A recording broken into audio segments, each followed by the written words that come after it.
Hi, I'm Mandy Medley. I'm one of the worker owners here at Pilsen Community Books, and I'm so excited to welcome you here tonight to celebrate A is for Asylum Seeker with Rachel Buff, Alejandra Oliva, and Yuselli Flores. A few notes about how this evening will go. First, I'll introduce tonight's guests, and then there'll be time for reading and a conversation. At the end, we'll have time for a Q&A. So if you have any questions at all during the event, feel free to drop them in the chat in YouTube, and I'll make sure they get read out at the appropriate time. I would also be remiss if I did not mention that you could purchase this wonderful book on our website at pilsencommunitybooks.com, and we can ship it out for delivery, or you can do curbside pickup if you're in the Pilsen neighborhood here. And also, if we do happen to get interrupted, the internet in Pilsen can be a little iffy, just go to our YouTube channel and we'll make sure that we're streaming again soon and you can find us, it'll pop up there. I think that covers it, but without further ado, I'll introduce tonight's guests. Rachel Buff is a writer and historian. She teaches history and comparative ethnic studies at the University of Wisconsin-Milwaukee, where she also directs the Cultures and Communities program, the community-facing component of the College of Letters and Sciences. A historian of immigrant rights movements, she most recently wrote A is for Asylum Seeker. Currently, she is working on a novel, Holy Toledo, and a collection of essays about counterinsurgency and resistance in the Americas called Thinking Like a Caravan. Alejandra Oliva is an essayist, embroiderer, and translator, as well as the communications coordinator at the National Immigrant Justice Center, and a friend of the store as well. Her work has been published in Electric Lit, Catapult, and Best American Travel Writing. She is currently at work on a book about migration and language. And Yuselli Flores, a mixed media artist, has created digital art and content for the last 2 years. In 2017, she learned how to make soaps, clay jewelry inspired by her Mexico roots. Following, she learned how to draw digitally using her finger as a stylus and mini iPad. Through a moment of desperation while waiting for her DACA to be approved in 2019, she knew she had to make ends meet. Without a work permit and with bills piling up, Yuselli began selling her art, soaps, and clay jewelry at local maker markets and vendor fairs. Using a culture market she established throughout December of 2019, which invited femmes and artisans to sell their creations. Now, as a racial justice and economic equity advocate at the Wisconsin Democracy Campaign, she uses her digital knowledge to create graphics and write about the struggle for liberation and self-determination. And with that, I will turn it over to Rachel. Hi, everybody. Thanks for coming tonight. It's really weird that we can't see you. These events are really cool, and I think they're really accessible in lots of ways, like people Zoom in or Skype in or whatever we're doing tonight. I think that's really awesome, but it's weird not to be able to see your faces. But thank you for coming, whoever you are. I'm really pleased to be with this crew. We've done a few book events together now, and it's always really a pleasure to be in conversation with people that I mostly worked remotely with. Alejandra as translator and Yuselli as illustrator. We did a lot of work together over email and occasionally talking on the phone, but it's been really, really great to do events together. And I look forward to maybe doing an event physically together sometime. That would be quite a thing. So I'm going to read from the book in a little bit, but I have a couple of things that have been on my mind and I wanted to say them. I've just been thinking a lot about this event and how I wrote A is for Asylum Seeker starting in the spring of 2019 because of the crisis, as it seemed to be then, around the zero tolerance policy enforced by the Trump administration at the border. And this book really grows out of that, and it explores the historical roots of this crisis, which really run throughout American history of settler colonialism, indigenous dispossession and displacement, empire building, and white supremacy. So those are long-term historical things that, led us to the place we were at in 2019 in many direct and indirect ways, right? I'm just reading a wonderful book by Laura Briggs called Taking Children, where she explores different chapters in the history of the U.S. government fomenting or directly stealing indigenous, African, and Afro-diasporic, Central American impoverished children often, and I think this is important, as a response to freedom movements. Um, and I've been thinking a lot reading that book about how all of these things come together in the ongoing crisis at the border. And I've been really struck in the past few weeks. We're not 100 days, we're about halfway through the first 100 days of the Biden administration, maybe a little more, that some things have changed and some things really haven't. So, we've heard a lot about the so-called surge at the border of so-called unaccompanied minors, who I like to point out are children. Unaccompanied minors makes them sound like some kind of nefarious actors, but they're kids walking away from home to a place that most of them don't speak the language and have never been, right? That's a really different story. One thing we were talking about before is how important, I think the three of us share this, and this book is really a book about language. So it's really different if you say unaccompanied minors, which is one of the chapters in this book, one of the small entries, or if you say children. Anyway, we've heard a lot about this crisis at the border, and there's been debates about, is Biden too nice to immigrants, and that's why all these people are coming. This conversation, I think, undermines and it hides the fact that really there's been a crisis at the border since 2019, before 2019, and still. Under President Trump, the Remain in Mexico policy affected so many asylum seekers at the border. So under the so-called migrant protection protocols, folks were not allowed to cross. So if you were an asylum seeker, which is an international right, the right to seek asylum in another country if you feel unsafe in yours. Seek asylum, not get it, seek it. So under international law, an asylum seeker has the right to come into a country and ask for asylum. Under the migrant protection protocols of the Trump administration, people were detained in Mexico and not allowed to cross. And I'll be reading a story about that in a minute. In March of 2020, the Trump administration also implemented Title 42, which said it's a public health crisis. We can't let anyone cross. And people from, quote, COVID impacted regions, which think about that as a chunk of language. Like, is there a not COVID impacted region that you happen to know of?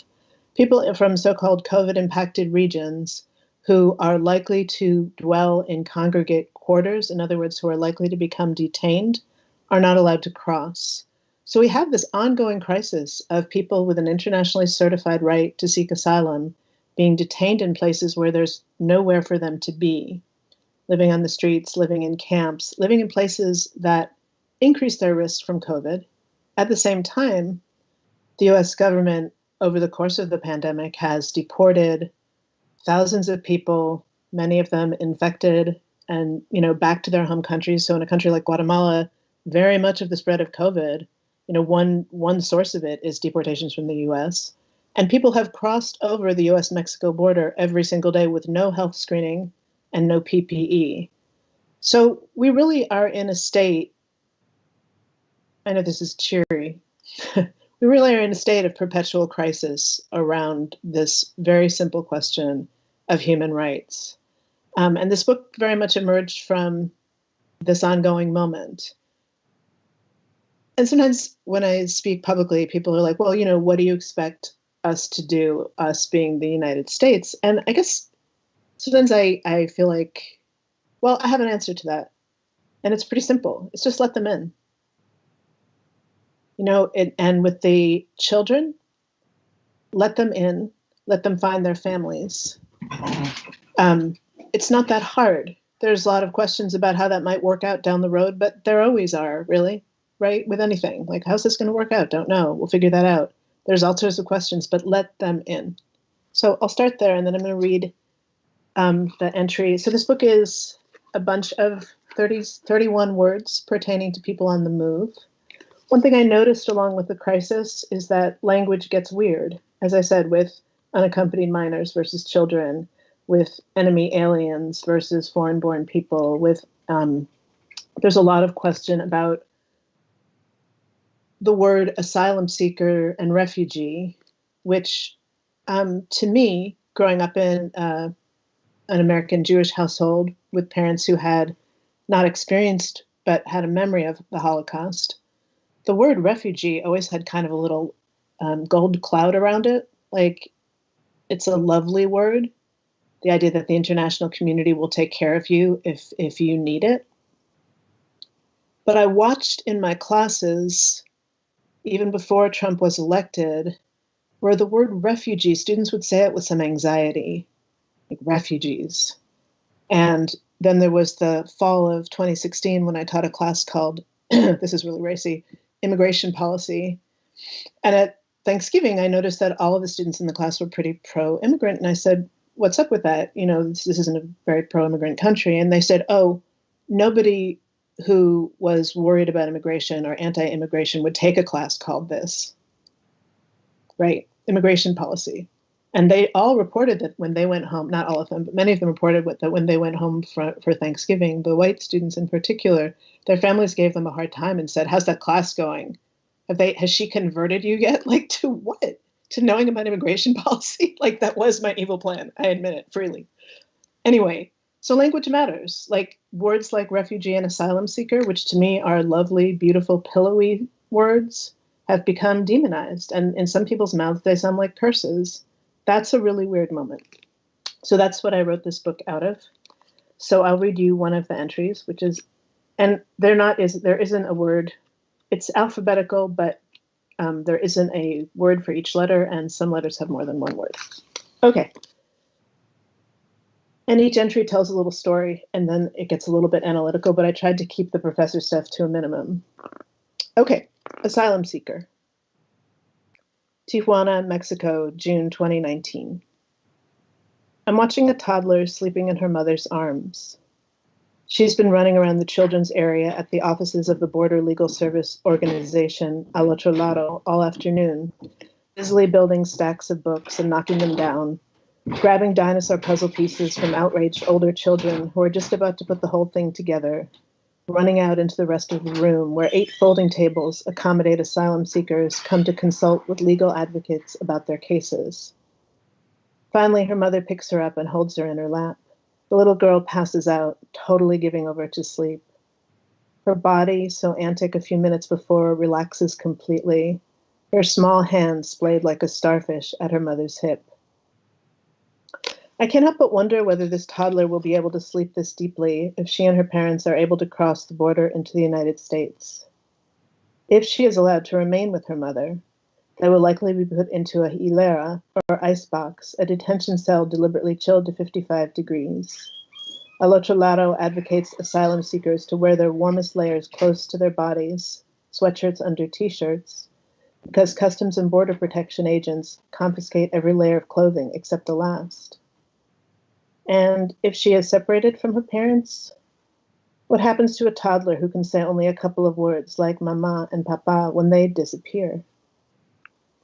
On any given night in Tijuana, there are about 8,000 asylum seekers like this little girl and her mother waiting to cross into the United States. Many are Central American and Haitian, fleeing the corruption and terror bred by decades of U.S. political and military intervention. Others are Mexican, from regions ruled by narco-traffickers. There are thousands of Africans, English-speaking Cameroonians, Eritreans, Ghanaians, Sierra Leoneans, many of whom fly to Ecuador or Brazil and travel by foot, by bus, by boat, by train, through Central America to Mexico. The remainder are a migrant United Nations, Russians, Cubans, Yemenis, Turks, to name just a few. Border crossing is regulated by an illegal system in which would-be crossers receive a number. They congregate daily at El Chaparral, a pedestrian port of entry into the United States.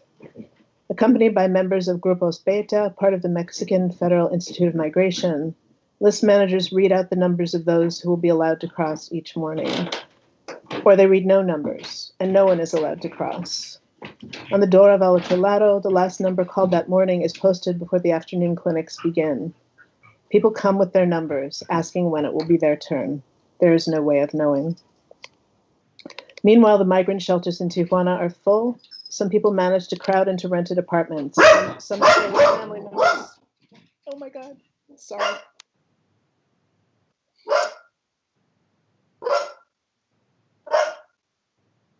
Others are left to sleep in the streets, to eat what they can. Downstairs from the legal and medical clinics at El Otro Lado, Food Not Bombs serves a free vegan meal every weekday at 5 p.m. Daily, groups of people begin waiting for this food around 3 p.m. Under both national and international law, asylum seekers are a distinct category of people on the move.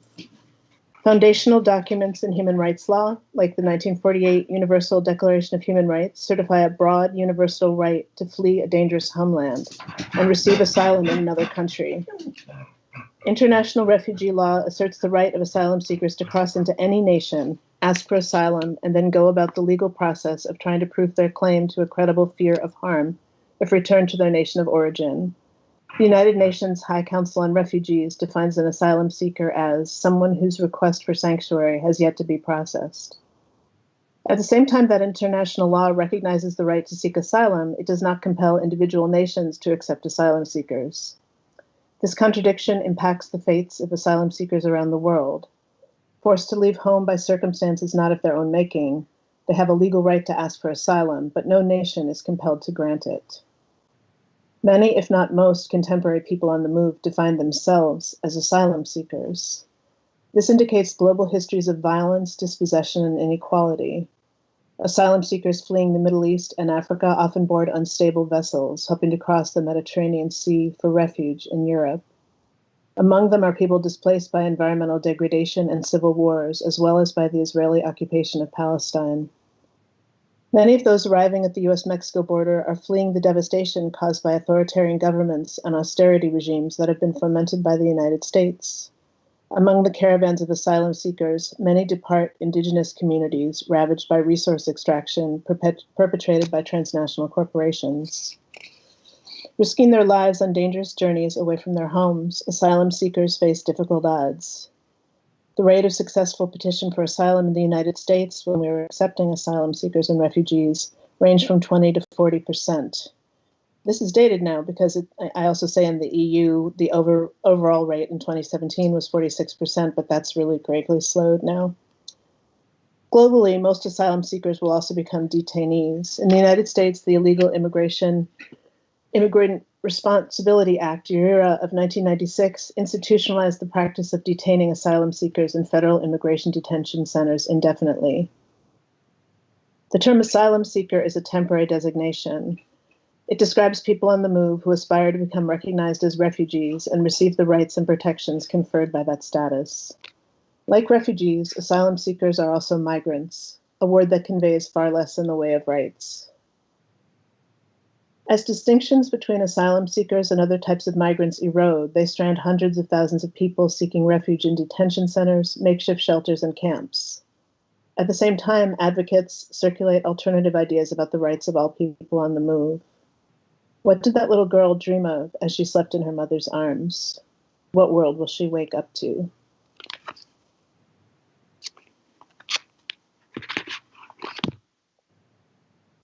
So I guess I'll pause there and pass it to Alejandra, and we'll bring this around and take questions. Yeah, thank you so much, Rachel. I think I want to talk a little bit more about the book as an object because I just think it's a really remarkable artifact in and of itself. I first met Rachel in Tijuana, actually, while we were both there with New Sanctuary Coalition, just kind of doing accompaniment with people who were trying to cross the border, thinking about crossing the border, sort of figuring out the bureaucracy on the ground there, and just spending time with people, like filling needs as we were able to, which there's a lot of need there and very few things that you can do to meaningfully fill it. But that's kind of where I met Rachel. And then a couple of months later, she brought me on board this fantastic project, which, as she mentioned, is an abecedary of different terms that have to do with immigration. And my job, which was especially tricky for a book that is so focused and central to language, was to translate it into Spanish, which I think Rachel talks in the introduction about how an ideal version of this book would be in all languages, but physical books can only be so big. So since Spanish is the language spoken by many, many immigrants here into the United States, especially, that is the language that it that it was translated to. And so when you open any given page of the book, you will see English on one side and Spanish on the other. I'm not sure how totally clear that is, but you can kind of see there with the headings. And so getting to work on this book was really, really incredible. A lot of my job now and a lot of the work that I've done in the immigration rights movement centers around language justice. And so getting to work on a book that was about maybe not achieving language or justice through language, but achieving, like, really interrogating and bringing depth into the words that we use to talk about this entire category of people that Rachel calls people on the move, whether it be, you know, people coming to places like Chicago during the Great Migration, or people, you know, crossing the border and doing things that we are more likely to term immigration or asylum seeking or any of these other things, was just a really great opportunity to expand the kind of work I do beyond very direct services, if that makes sense. And so, yeah, it's just a really phenomenal book, and it's made even more special by Yuselli's beautiful illustrations, which you can see on the cover and also throughout the book. So, Yuselli, if you want to talk about this a little more. Yeah, I love how we always start with like how we met Rachel. I think Rachel is like a very central figure and central person to, I think, a lot of us doing this in this work. I had known Rachel for a while. I was a student at UWM, University of Wisconsin-Milwaukee. So we had met there, and you know, like the years that led to 2019. As shared in my introduction, I didn't have a job, I was unemployed. And so Rachel reached out, and at that time I was drawing my friends' pets, I was drawing my friends, I was drawing things that I loved, you know, organizers and activists that I admired. And so Rachel reached out so I could draw her family, and we ended up meeting at a coffee shop, and she very kindly and very humbly was like, we need to get you a job. We need to, you need to stay here. You're an asset to this community.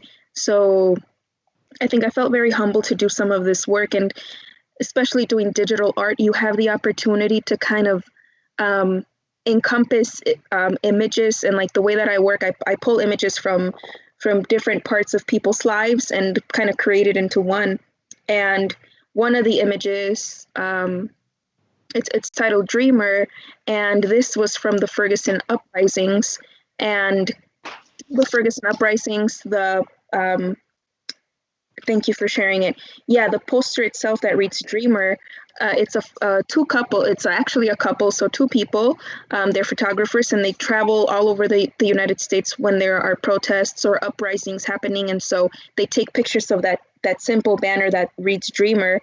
And then the riot police that are there are also, the riot police that are present in that particular image are from, the uprisings that have been happening. And at the bottom, there's like little smoke and like the gas bombs, who are seen all over the world, and they're made in the US. So I'm pulling images from all these places and all of these places of uprising and impact, into just condensing it into one graphic image for her book was exciting. And I do that throughout the book with different images. So it's kind of like a double, like people that are just reading the book, they'll see an image, but the context between each graphic, I think, is just as important as what you're visualizing. So yeah, that was just an example of one of the many, I think, images that you'll get to see. And I admire Rachel for that, right? I think she has shared that why give a student a book? You want to give them something visual, something to look at.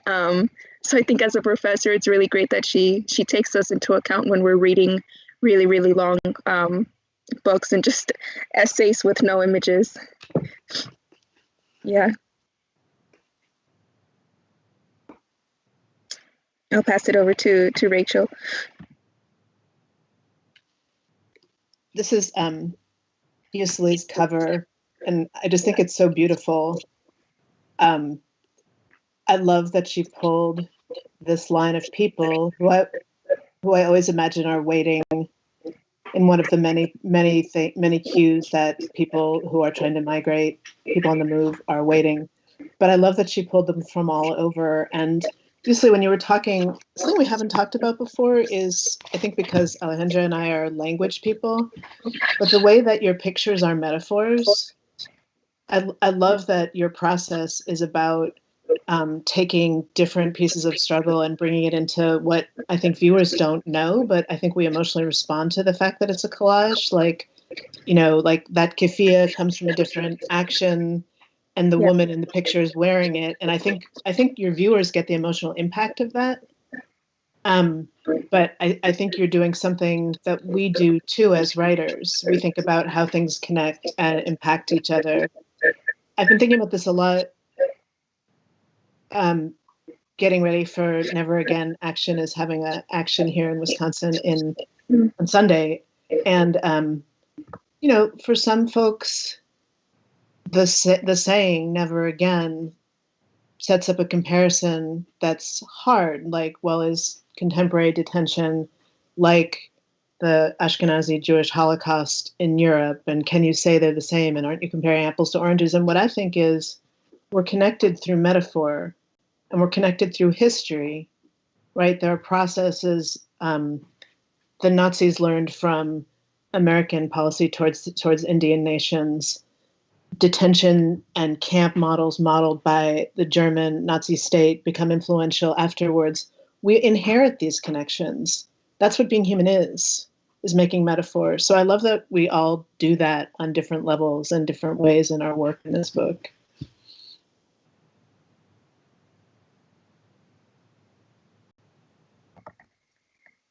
Yeah, I think it's equally as important. I think you brought up the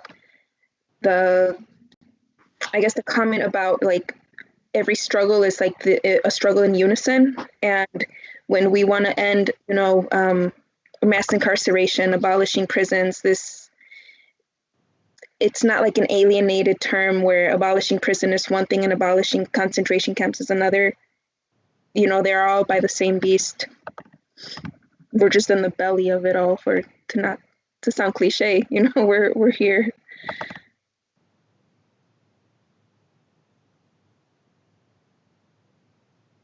Yeah, absolutely. I think something that you were talking about kind of in the green room, which is to say the Skype call we had a little bit before this, with Rachel, was just how all of these different circles are interconnected, and how even like this COVID stuff that we're seeing now has to do with some of the earliest like Chinese exclusion laws, and it was like coming here with like disease, and we are looking at the exact same kind of like the earliest immigration laws were about keeping racially othered people out because of fears of contagion and contamination in the exact same ways that they're doing now.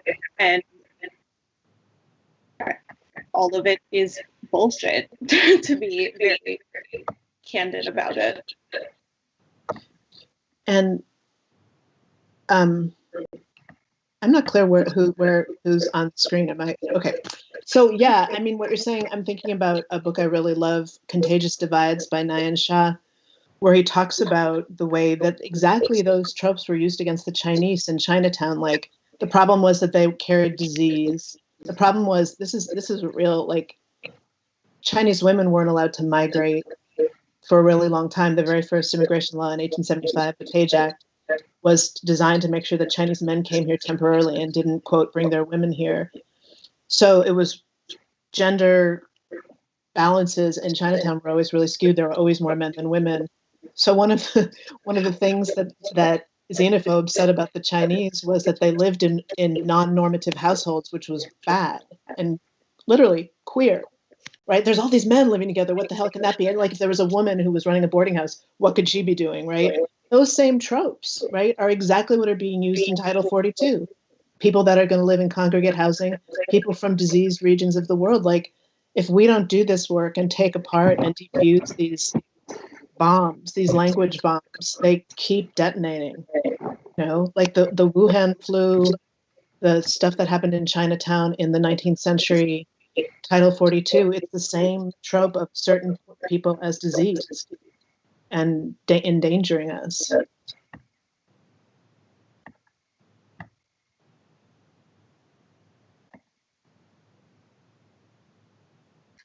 Yeah, I think it's also really important that we were talking about Title 42 earlier, but when that was instituted, the CDC was like, hold on, we don't need this. Like, that's not going to help contain the pandemic in any way.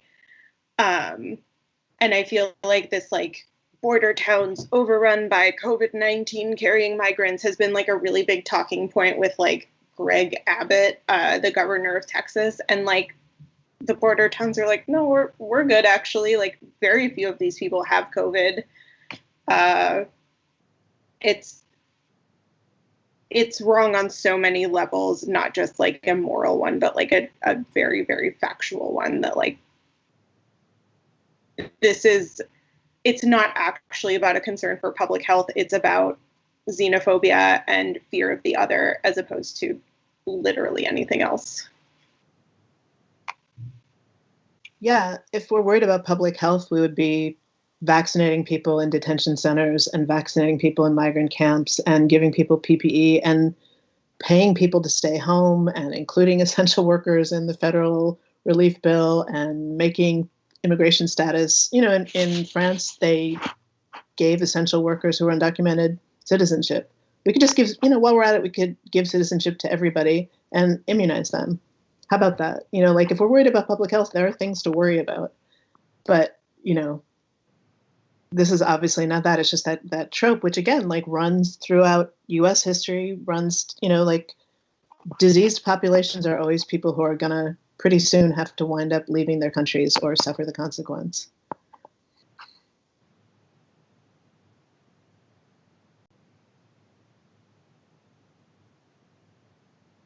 Well,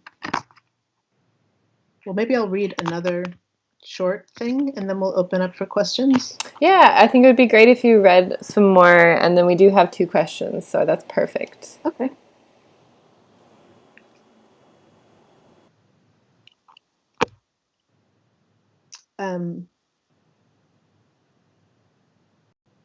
Maybe I'll read unaccompanied minor, because it does seem kind of appropriate for right now because we're talking about it a lot.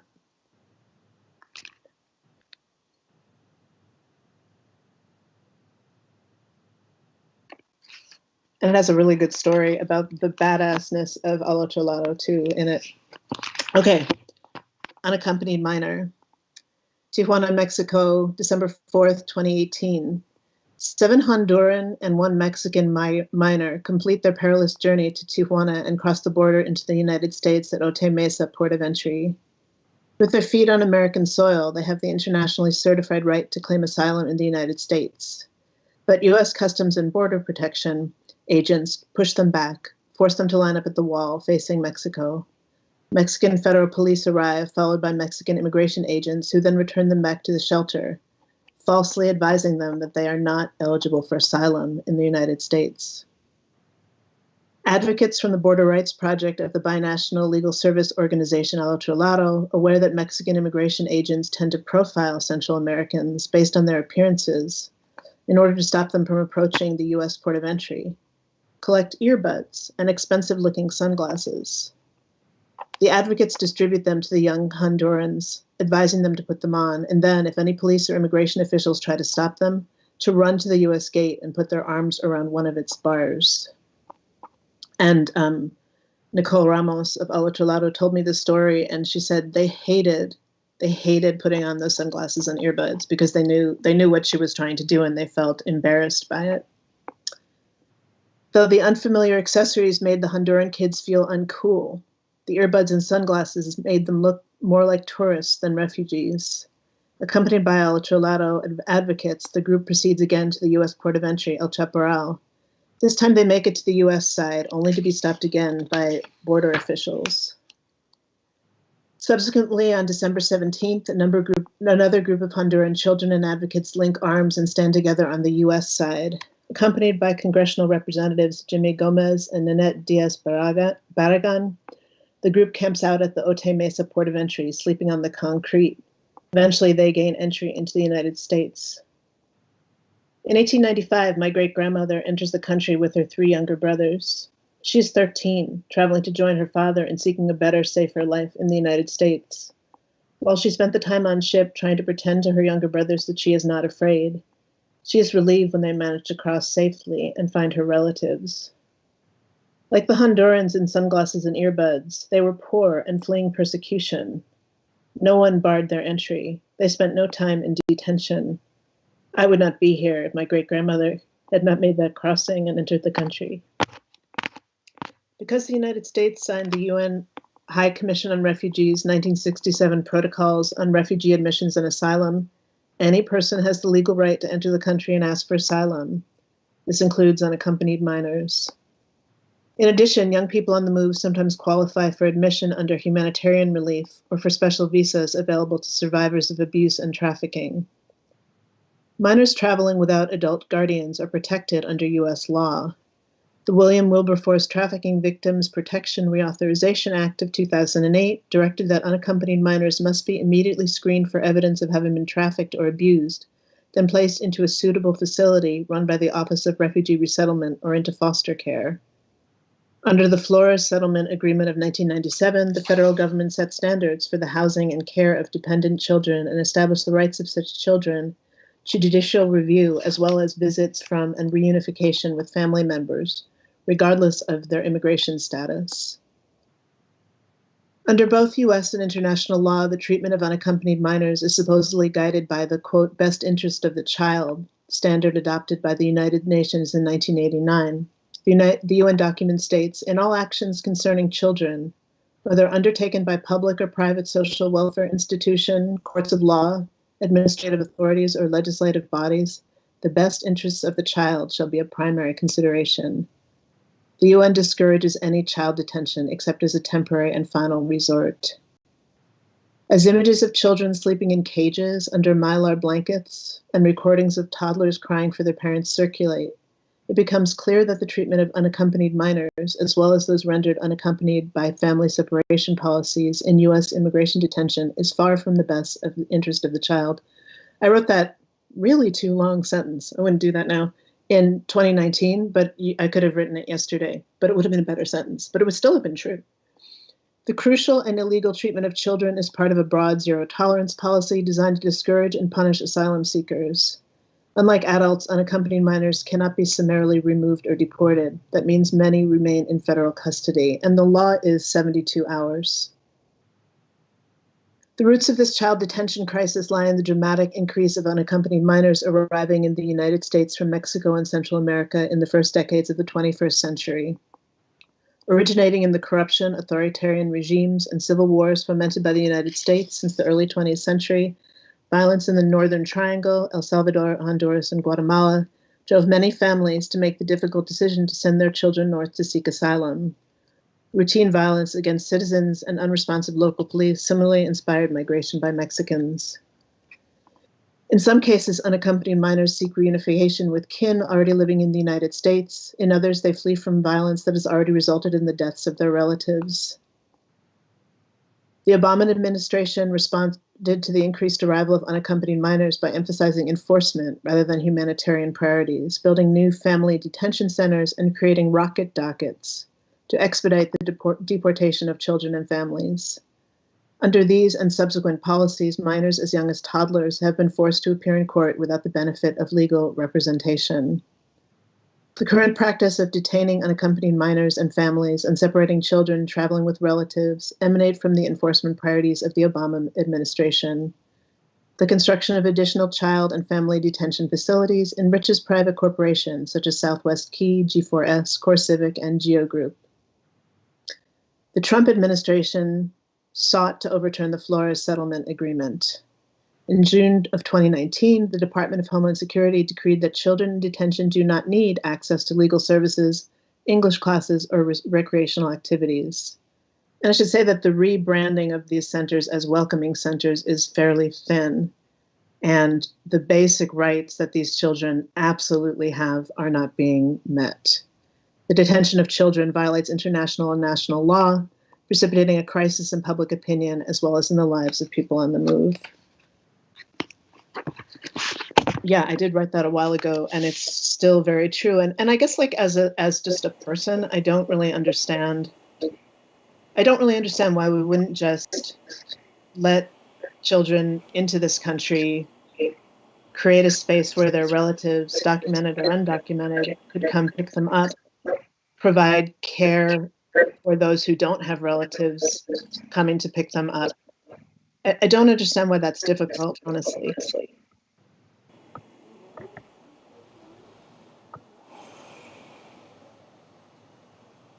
Yeah, it's awful. I agree. It shouldn't be difficult at all. We have a few questions here. Would you be up for answering a few, everyone? Okay, we have one. Alejandra talked about doing direct service. I'm wondering how any of you compare doing such service and doing this kind of activist writing, and how do we all figure out how to maximize our impact? So I was thinking when we were talking before, and then when Yuselli was talking about how all the struggles are connected, that can mean you can wake up in the morning and think, oh my God, I have to do everything. Right? Like, oh my God, mass incarceration, everything is awful. You can feel that way. You can be doom scrolling. But I think another way to think about it is everything is connected and we need all of us. And we need what all of us can do. Right? Like the three of us are a pretty good example of that. Like we have different interests and skills and we do different stuff.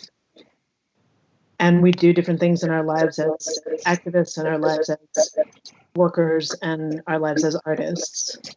And not everyone can do everything. And I do think that a lot of the activist cultures I've been involved in have kind of ethos of you have to do everything or you're not down. Mm-hmm.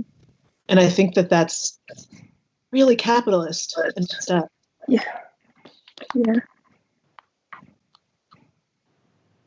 Yeah, I think for me, this is going to get very divinity school, but there is a French theologian mystic called Simone Weil, and she was alive around World War II, and she wrote an essay talking about how school studies and like doing your stupid algebra problems is like helping to get you close to God because of like the sort of like unfocused attention and just like being prepared for the disappointment that working out an algebra problem gives you is like the same kind of attention you turn to prayer.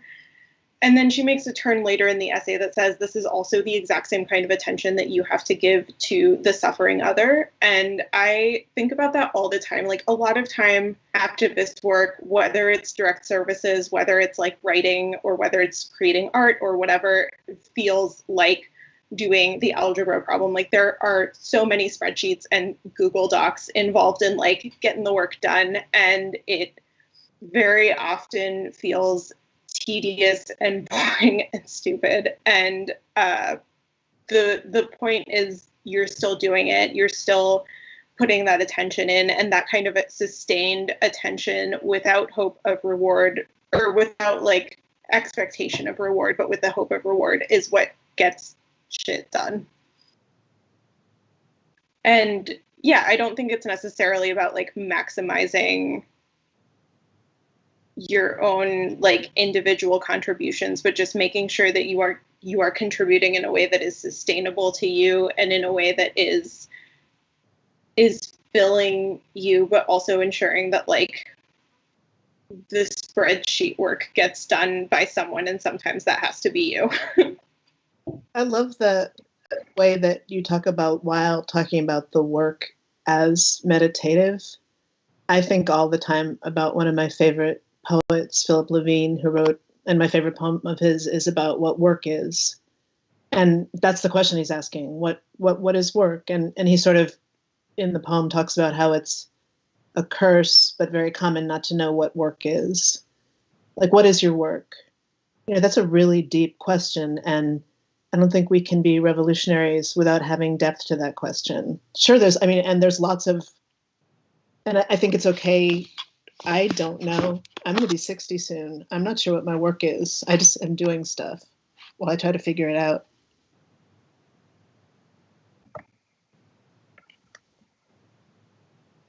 Yeah, a direct answer to the question would be to me, and to like how I started the work was asking why. I would ask my parents, like, why did you come to the US? And my mom went to school as far as she was a sophomore in high school when she had to drop out. My dad was a junior in high school. And so their limited like understanding of the world, like I would get so angry because I wasn't getting the answer that I was hoping or looking for. And, me now realize that I couldn't be angry at them. Like the why we came here is because the system disenfranchised my parents. It disenfranchised my grandfather's trucking company in Mexico in 1996 when NAFTA was introduced, right? Like, and I think it's cliche, but like finding your why, right? If it means having to ask somebody like, why are you hurting and what caused you this hurt and how can I make it better? Or what can I do, right? We going on to like the last piece that Rachel wrote, where these unaccompanied minors are coming to the U.S. and they become an inconvenience once they're here in the U.S. But when you enslave people here in the U.S. and you send them to prisons where they become a convenience to urban districts where the census comes around, counts them as those numbers in those districts. Now, they are getting the thousands and hundreds of thousands of dollars that should convenience the poor working class zip codes that are losing their men to this mass incarceration thing. Similar to this Chinese Exclusion Act and only allowing men coming to work, like recognizing that this work is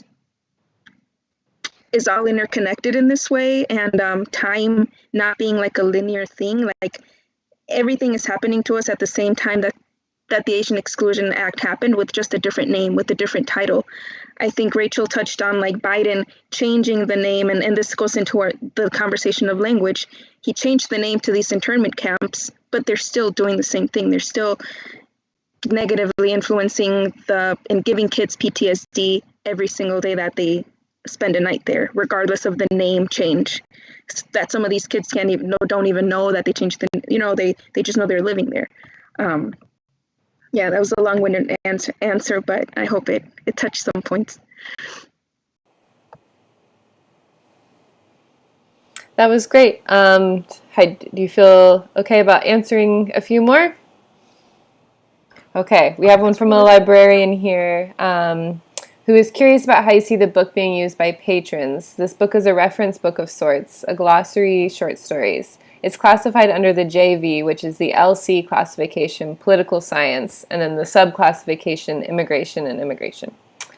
The language of the LC classification is problematic in itself, and there are groups of radical catalogers trying to change these classifications, which is related to language justice. So the librarian would like to know how you see the book being used. A reference tool, a glossary, stories, a primer. Any thoughts?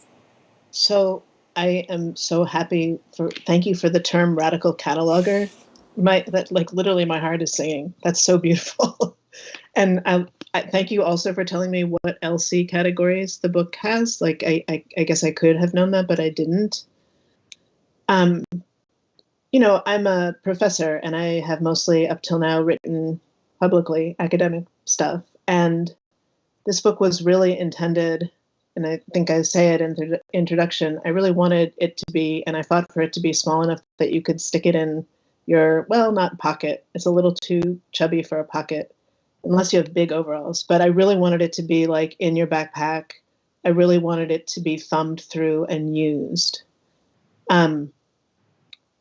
I have,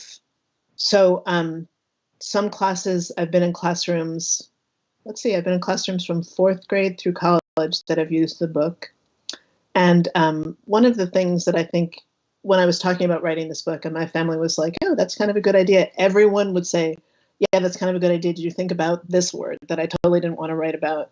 Or this word, or why isn't this word included once the book was drafted? So one thing that I think is really useful to do with this book is give it to people, let them read an entry or two, let them look at the table of contents, and then let them complain about what isn't there and what should be there. So I've done that in some classes, and people are like, well, why didn't you write about this, or why didn't you write about that? And a lot of times they're right, and sometimes they're like, well, I didn't really want to, but it helps people to think about this big category. So my imagination of it is to be used in your faith group, in your activism, in your high school. I was really pleased that the 4th grade was using it. That was really fun. And I'm sort of worried about the LC business. I don't really know. So if I can ask back to this librarian person, is there an intervention an author can make? Like, take my book out of LC and put it into something else? Like, is there... Yeah, I don't know how to respond to that piece of it, but I intended for this book to be read. That's why each part of it begins with a story, because I'm somebody... A lot of times when you read academic books, the first 5 pages are a story, and you're really happy, and you're like, oh, this is going to be a story about real people and what, and then the next 300 pages have no stories in them, and that I always get so sad.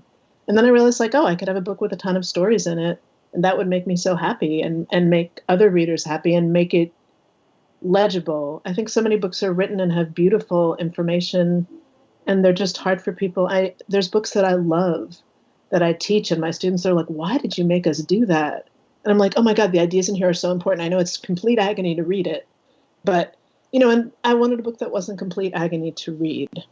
So I'm sort of pissed that it's been categorized in an agonizing place, which is what I think you're telling me.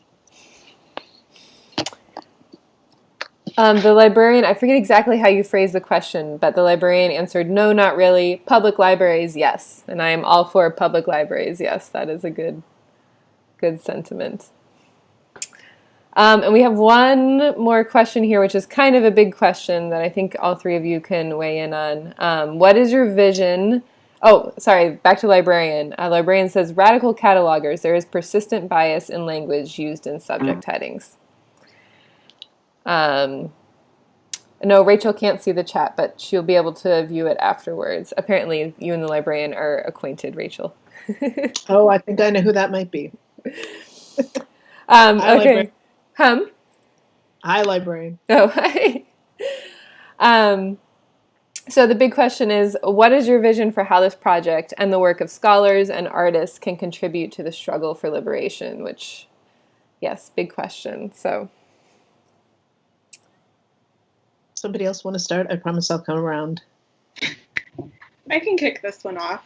So I came to immigration work like intensely and intentionally through or because of a book. My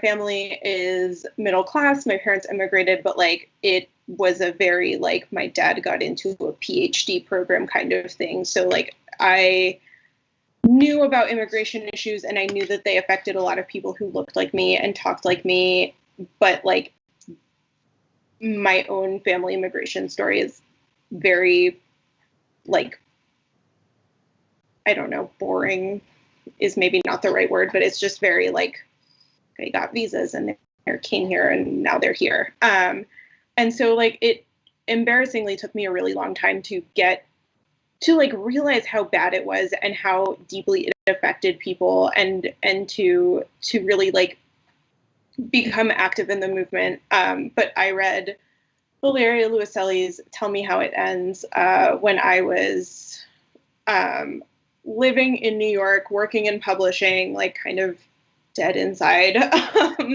and was that's how I got connected to New Sanctuary Coalition. And so I'm someone who's working on a book. I'm someone who has worked on a book about immigration. I'm working on my own writing about it. And I think that the goal is to take people from treating issues like this as something that you're like, oh, I turn the lights off when I leave the room, or like I recycle, and like as very like passively caring about things, or like I showed up to the protest, to being like, oh, okay, there is space for me here. There is room for me to figure out where my gifts are needed in these movements. There is an active community that is working around this already, and I need to figure out where those people are and how to join them. And for me, the entryway into that was through reading and through a book. And so I think that that is not an unusual journey for people to take. And so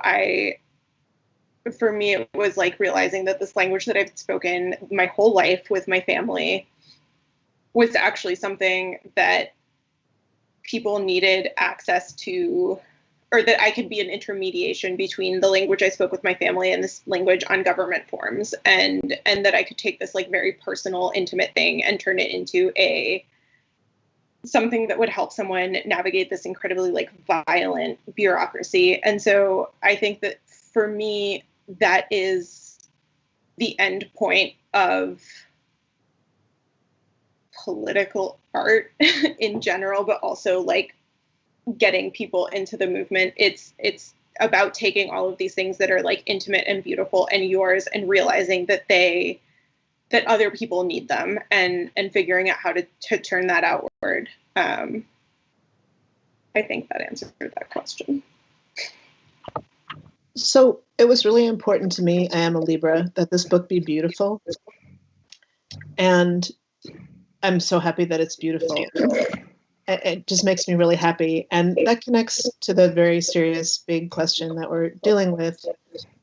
So in Jewish thinking about Shabbat, I keep the Shabbos, mostly I do it as a defense against, because academics are insane overworkers. And I love being able to say, you cannot get me Saturday. And then it took me longer to say to myself, no, they can't get me a Saturday. I'm not checking my email. It seems world rejecting in a way, like I'm not going to check email. Sometimes I don't drive the car, which is nice. Sometimes I do. What I've come to understand is that's a space to envision the world to come. Now, you can think about that religiously if you want. I'm not religious in that way. I think of it as, I don't really know what the beautiful life we're working for is all the time. And Shabbat is a space where I think, well, what if my labor was unalienated, right? And that's what art does the rest of the week. Shabbat, some of us get an hour where you're like, oh, that would be cool. But the rest of the week, when your labor is really alienated, art shows you a world that is beautiful, that you're working for and striving for and believing in. That's like, I don't know, I'm not a big God person, but that's kind of divine.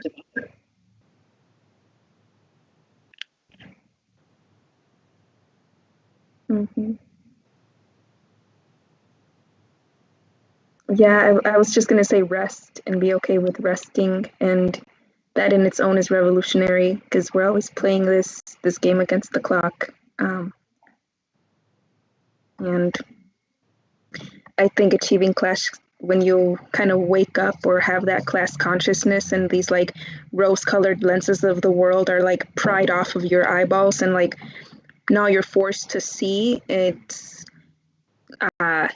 sometimes alienating. So definitely art is in creating and just, challenging yourself to do something different and new is equally as important to resting and like listening to your body, and even questioning like, why do we like eat 3 meals a day? Why can't we eat smaller? Like this time crunch and this like pro-capitalistic like clock that surrounds everybody, and like you're in school and there's always a bell, and you end up working at a factory, there's always a bell.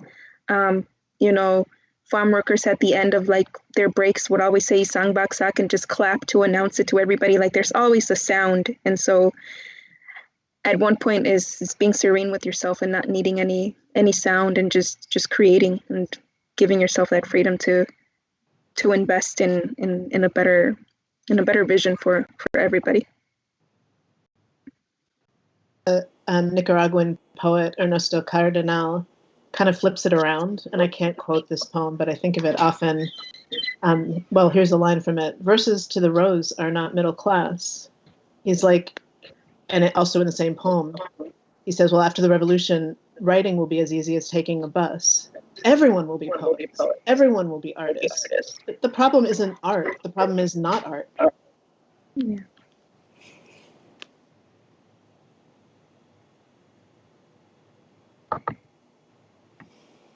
That's so beautiful, and I think that's a lovely sentiment to end on. But I don't want to end this too early. Are there any final thoughts?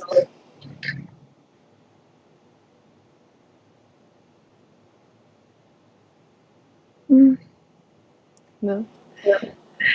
Well, and I thank you three again for joining me here tonight. This was really wonderful. And if you want to share it to people who weren't able to make it tonight, you can find it on our YouTube channel. It'll be archived there.